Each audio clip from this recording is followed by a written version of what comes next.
Moby, people. Hi, I'm, we'll start it right here. Hi, I'm Jane Velez-Mitchell, and I'm here with my mascot, Foxy, and I am joined by Donny Moss, my co-host of theirturn.net with his rescue, Max. We have an incredibly fantastic guest joining us tonight, the one and only Moby. Moby from Los Angeles, as they say. How you doing, Moby? I'm fine, although to be honest with you, I'm feeling a little bit inadequate because I don't have a dog with me.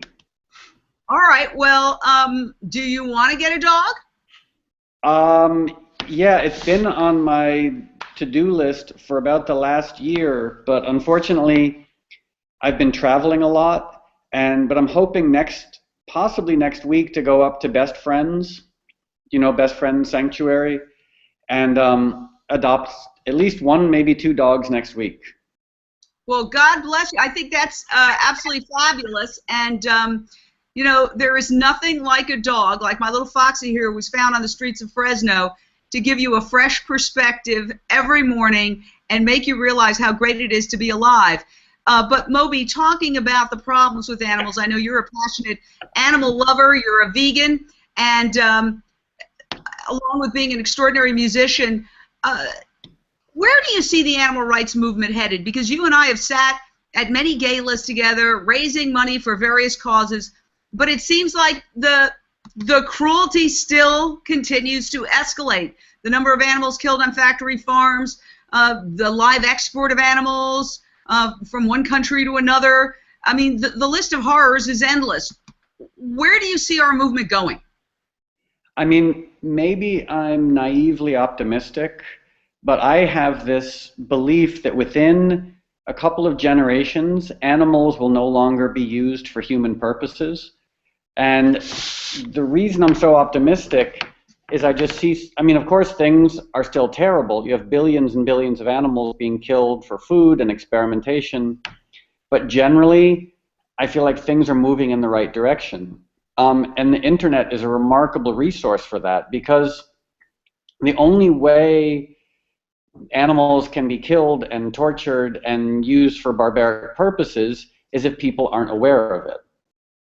There's that famous Paul McCartney quote, if slaughterhouses had glass walls, everyone on the planet would be a vegetarian. So I think as more and more people find out, the truth about animal production and animal testing, eventually animals will stop being used for human purposes. Well, I don't know if you're an atheist or believer. I don't know if I'm an atheist or believer, but there's an old saying, from your mouth to God's ear, and I'm going to use it now. I really do hope and even pray that you're right. But Donny Moss of theirturn.net, as happy as I am to hear the optimistic predictions of Moby, there were many in our movement have feelings of helplessness and hopelessness.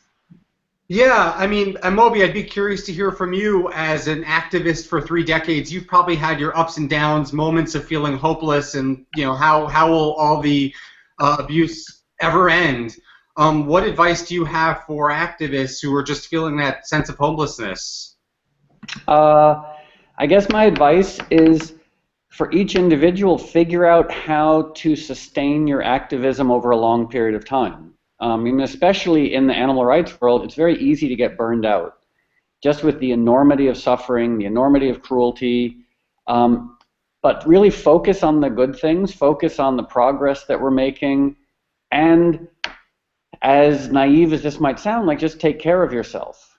No animals benefit from having sick and defeated animal rights activists. We need to be healthy, and we need to be involved in this fight for the rest of our lives. Well, Moby, I have so many questions for you. One, just to get ready for our interview, I went on your Facebook. You have 2.5 million followers and counting. Oh, how do you use your talent, your art, to influence those who love your music to become more compassionate? Well, it's tricky because I've tried a lot of different ways. In my past, for a while, I was a very strident, very militant, very didactic animal rights activist. And I realized that the more strident I was and the more didactic I was, I just tended to alienate people or offend them. So over time, I've had to become let's call it like a more lighthearted animal rights activist. And it's tricky because the issue of animal rights is not a lighthearted issue, but I found that by approaching people respectfully and approaching people as equals and not necessarily being didactic or trying to convince them of anything, I have the ability to reach them in a more effective way.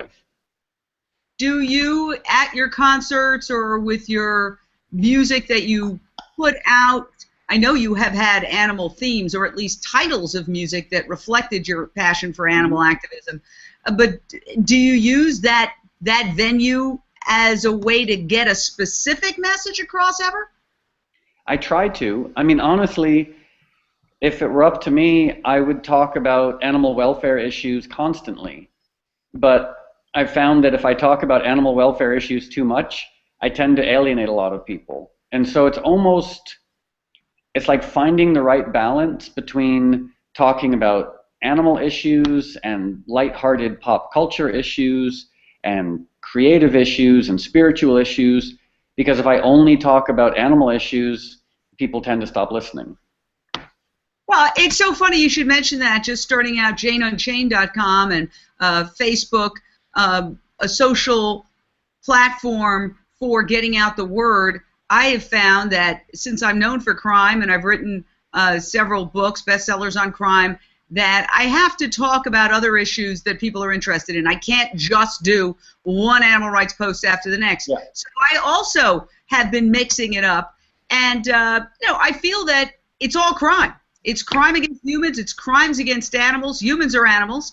And frankly, some of the things that we cover in terms of crimes against animals sound like an abduction, rape, and murder operation, very similar to crimes against humans. I think, Donny, if we kind of separated this whole notion, Americans love justice, they love crime stories. If we could even cover these hideous atrocities against animals from a perspective of crime, it could be an interesting hook. Yeah, for the two of you and for me also, I mean, we all care about the exploitation of all beings, human, animal, or non-human animal. But there's something about animals in particular, because they have no voice, that makes their plight run through our veins. It's something that we think about in every step of that we take during the day. It's amazing how we're affected by it. And so even I'm not a public figure, but even I've been told by people, mix it up a bit. We don't want to only see your animal rights posts on your Facebook wall. So, but it's hard because that's what I feel most passionately about. I guess, Moby, I would ask you, I mean, you talked a bit about having used your platform to talk about animal rights and how there's been some pushback there. So have you actually, at your concerts or in other public venues that have nothing to do with animal rights, have you sort of pushed the envelope, and has that evolved over the years? Yeah, I've tried. I mean, I put out a book a few years ago called Gristle, which really documents a lot of the consequences of animal agriculture and factory farming. And I put out an album called Animal Rights years ago. But as we were saying earlier, it's almost trying to be as strategic as possible, because my goal as an activist, I don't necessarily want to be a loud activist. I don't want to be a strident activist.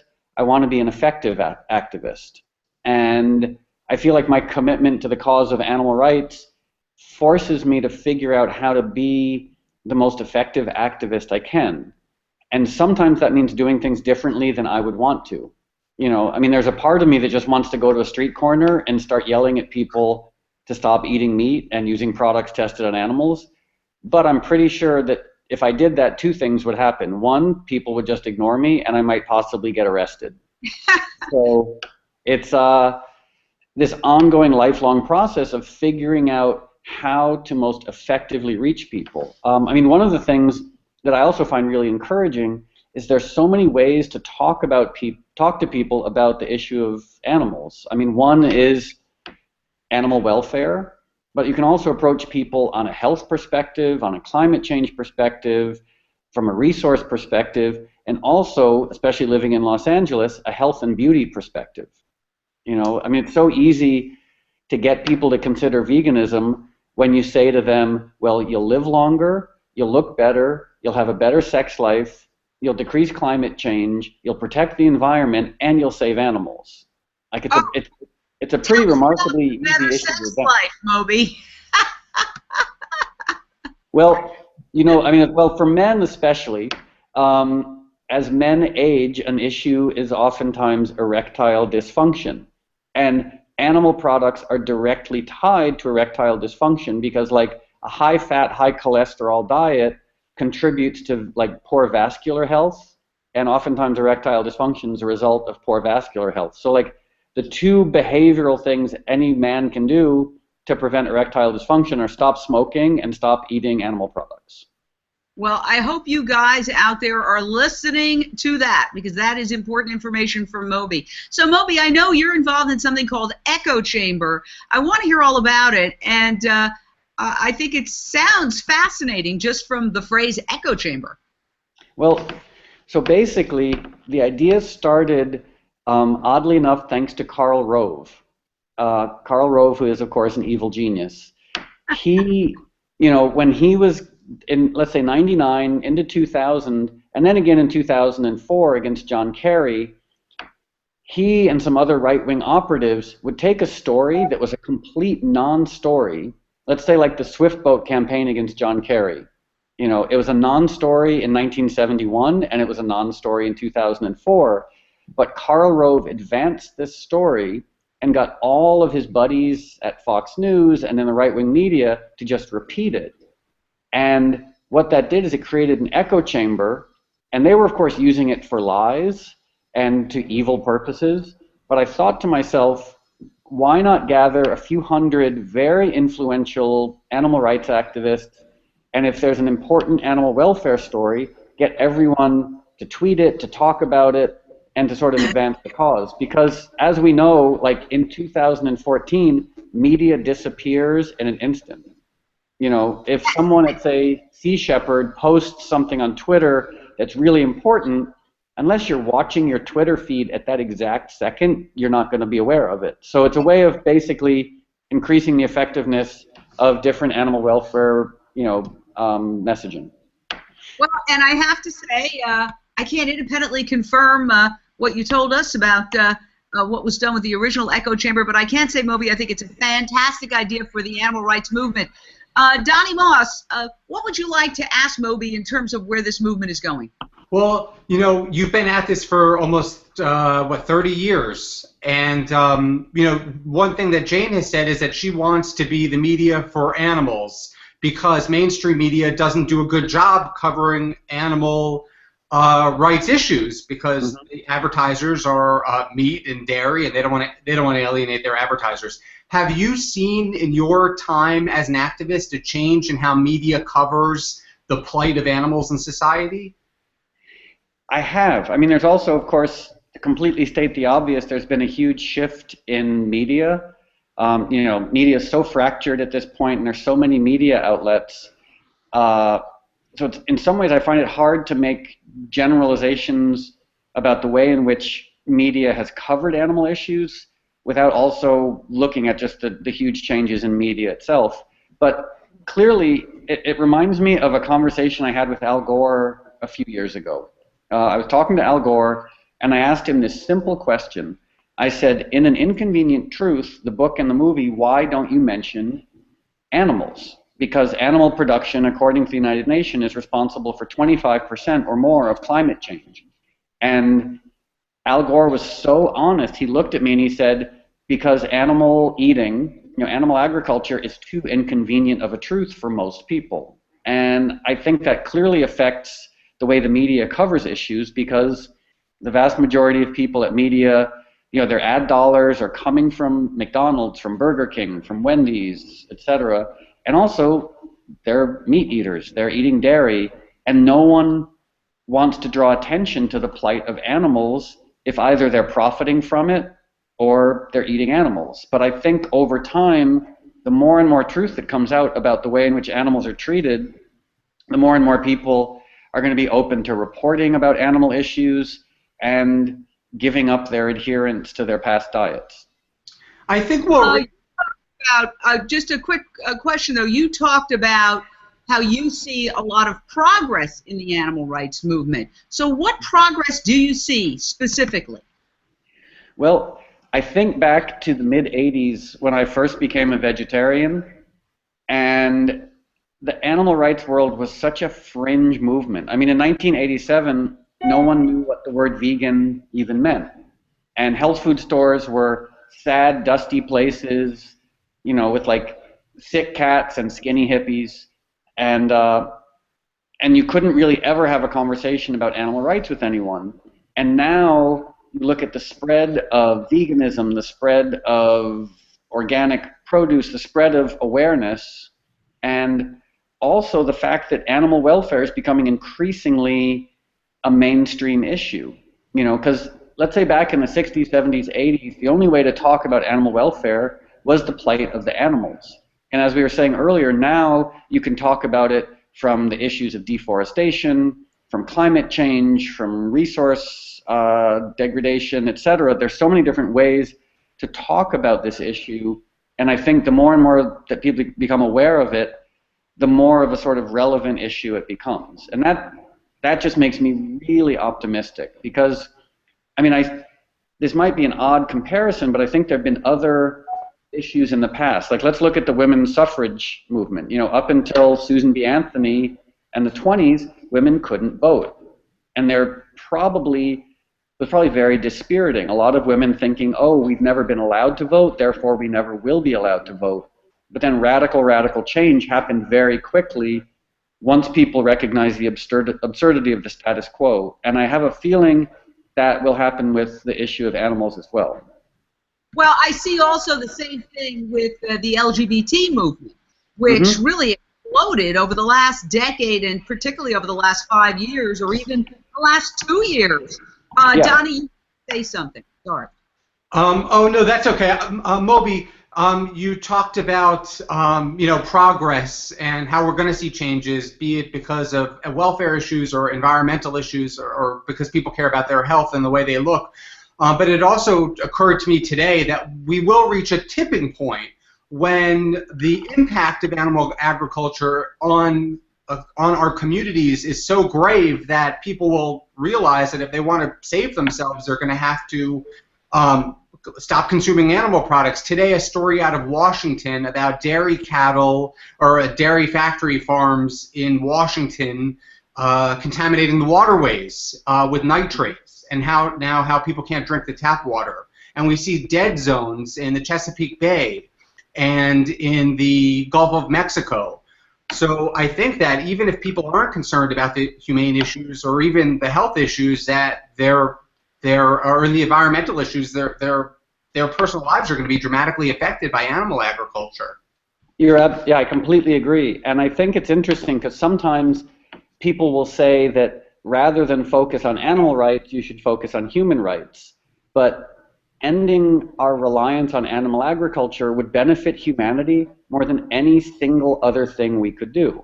I mean, considering it's 25% of climate change, it's a huge source of water pollution, it's a huge source of rainforest deforestation, it gives us cancer, it gives us diabetes, it gives us heart disease. Like, no single thing is destroying humanity more than animal agriculture.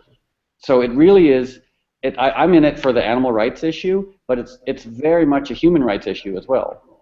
Let me, as we wrap up, let me ask you this question. And Moby, I hope you do come back when you get your, when you rescue your dogs. We'd love to have you on with your dogs.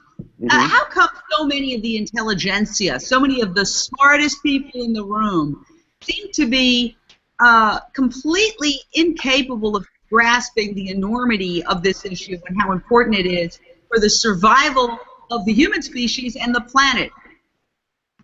Well, I think it's a great question. And I think back to cigarette smoking. You know, up until, let's say, even the late 80s or the early 90s, most people smoked. There was smoking on airplanes, there was smoking in public places, there was smoking in bars, and the intelligentsia didn't want things to change because they were all smokers. But then a new generation comes along and says, you know what, the status quo isn't working, and the status quo is hurting us. And of course, I mean, I feel like this is like a broader issue where you have a lot of people on the planet who are desperately attached to the existing status quo, and then a lot of people like us who are simply willing to look at the status quo and figure out the ways in which it doesn't work. And one of the ways in which it doesn't work is animal agriculture. And the status quo, I mean, I really feel like the intelligentsia we're talking about, I mean, this is kind of a sick thing to say, but like if they keep maintaining their old way of living, they're just going to get sick and die and leave room for people who aren't as attached to a really pernicious, unhealthy status quo. You know, that's what's happened in the past. So you either, I mean, change is going to happen, and you either go along with the change or it rolls over you. Well, I feel that it's a lot easier to say, yes, something is morally wrong when everybody else has said it. I don't really think it's a matter of intellectual capacity. I think it's really more a matter of moral courage and being willing to be an outlier and to even be ridiculed or scorned for taking a stand. I often look around me and I say, well, who amongst us, if we lived in the Deep South during the era of slavery, would be slaveholders, and who amongst us would be the pain in the neck saying, no, I will not participate in this. No, I will not go to your dinner party. No, I will not be allow myself to be served by people who are enslaved. Who amongst us during the era of suffragettes would have said, male or female, well, yeah, no, I think these women are right, these women who are getting arrested and taken away paddy wagons. It's so easy to say that something's morally wrong once everybody else has said, yeah, it's morally wrong. It's you know, you're on the forefront, Moby, as is Donny, of really forging change. You're a moral pioneer. Well, the world can be a better place, and it should be a better place. And there's no point for us as a species to continue to do things that are destroying us and destroying the environment and destroying animals simply because that's the way things have been done in the past. Like, in philosophy, there's the thing called the is-ought fallacy. And what it simply states is that to say that you should continue doing something, like because something is, it ought to be, is very fallacious. You know, it's absurd logic. So to say that we should eat animals because we have eaten animals is as simple as saying we should have slavery because we've had slavery. Women shouldn't be allowed to vote because they haven't been allowed to vote. We should have children working in factories because we have had children working in factories. Like it just reminds me of that amazing, the Martin Luther King quote, which is that the, what is it, I'm paraphrasing, but the moral arc of the universe is long, but it always bends towards justice. And we see so much evidence, like earlier you mentioned LGBT issues, and LGBT issues 20 years ago were very fringe. You know, post-Stonewall, it was ACT UP and some crazy activists in San Francisco, LA, and New York, and now it's very, very mainstream and accepted. And I just see this constant trajectory of things moving from irrational, ignorance, and pernicious towards more sort of benign, rational, and healthy. And I really see that affecting the issue of animal rights as well. Well, I want to thank Donny Moss of theirturn.net, an amazing activist. And obviously, it was a delight to have Moby with us. I would like to ask you if you could share this with your followers on Facebook. That would be terrific, so we can be an echo chamber. We can all together be an echo chamber. I believe firmly that social media, whether it might be a little fuzzy now, it'll be a little sharper in 3 weeks, and it'll look just like a multi-million-dollar studio in 2 years. The technology is going to change and democratize information, and we're going to get the word out about animals. So thank you so much on the part of Donny and myself, Moby, and please come back when you get those rescue dogs. We want to meet them. I certainly will. And thanks to both of you. Thanks to both of you for being such inspiring activists as well. It's been a real honor and a pleasure to be here. Thank you, Moby. That means a lot. Okay. Bye. I'll talk to you guys soon. Okay. Bye.